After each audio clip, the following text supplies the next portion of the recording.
MVP, congratulations, Coach John Reyes, and player of the game, Jason Castro.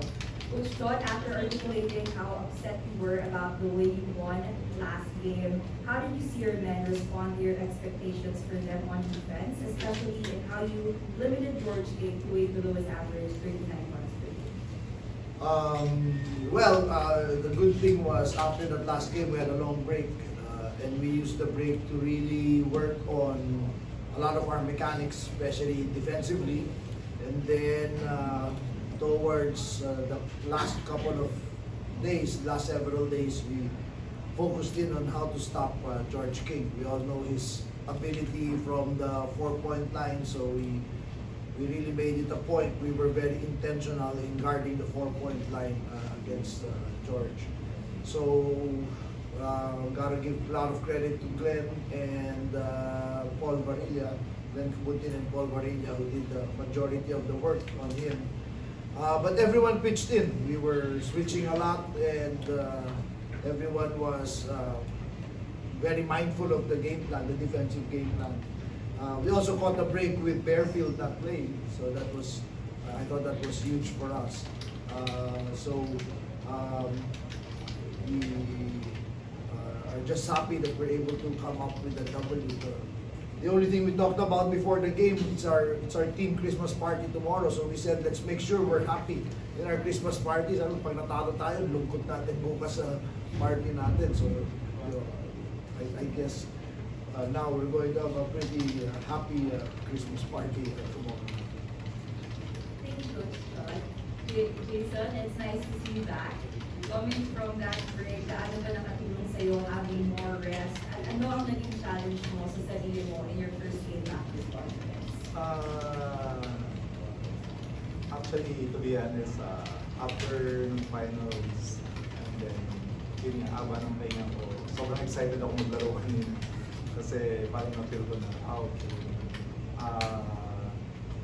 And then, yun nga, nung naka-score ako ng first basket, parang okay, bumalik na lahat yung breathing ko. So, sana magtuloy-tuloy, maging healthy, and yun nga, sobrang happy kami na nanalo kami bago matapos ng taon na to, 2-2. So, long break, marami kaming chance para mag-prepare for the stretch run. So, and then mapix din namin yung defense namin. At this point, you're opening the floor to media.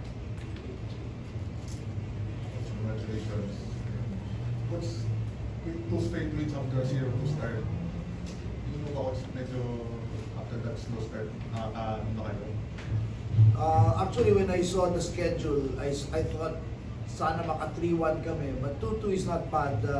Hirap talaga yung first 2 games namin because we're coming off, it's our first game, and yung mga kalaban namin nakaka 3-4 games na, so meron na silang rhythm, they already playing with an edge, and we were just getting back into the scheme of things. And then it didn't help na wala si Jason, si Kelly, at saka si Poy. Essentially, we played the first 2 games without Poy. So, yes, hopefully with everyone becoming healthy, hopefully we should be hitting our stride.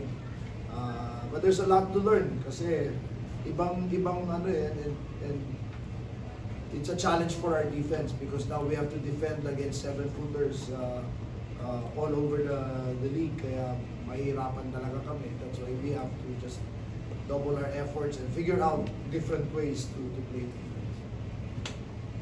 Coach, after win at championship, 4 weeks na kayo nakapagpahinga, balik kayo sa action. But with this break, kasi January 7 pa kayo, how will that help you in terms of ma-shake off nila yung championship hangover and then pag-focus na dito sa Definitely, malaking bagay yun.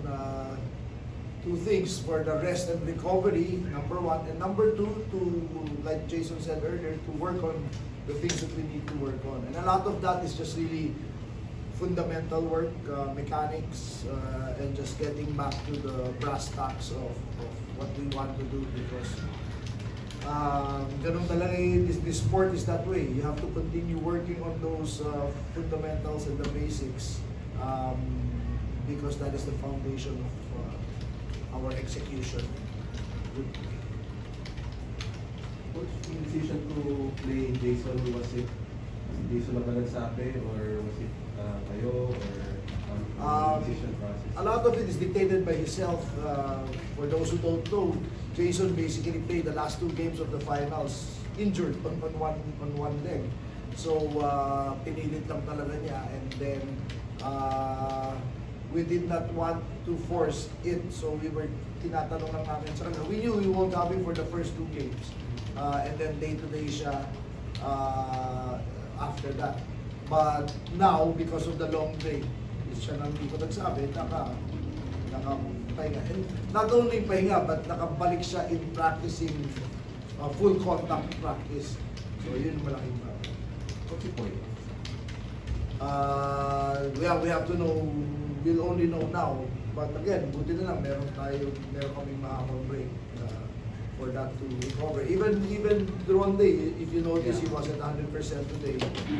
He has a slight ankle sprain as well. So hopefully this week will help him get, this break will help him get better.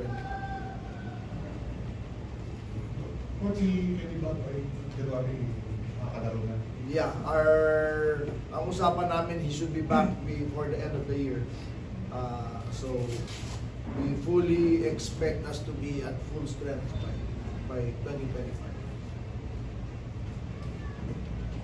Alright, that wraps it up. Thank you so much, Coach Sean. Thank you. Merry Christmas.